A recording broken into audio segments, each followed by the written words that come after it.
ત્રીજા નંબર માટે એમની ટિકિટ મળી છે.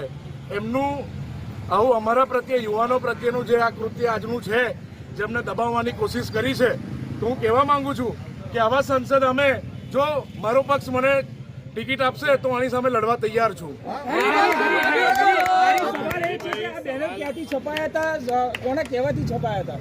બેનર મારો અંતરાત્મા જાગ્યો કે ભાઈ ભાજપના નેતાઓ જેમને બોલવું છે પણ આ લોકો સત્તાથી દબાઈ દે છે, કોઈની ટિકિટ કાપી કાઢે, કોઈને પક્ષમાંથી હાંકી કાઢે, એ બીકના કારણે એ લોકો બોલતા નથી.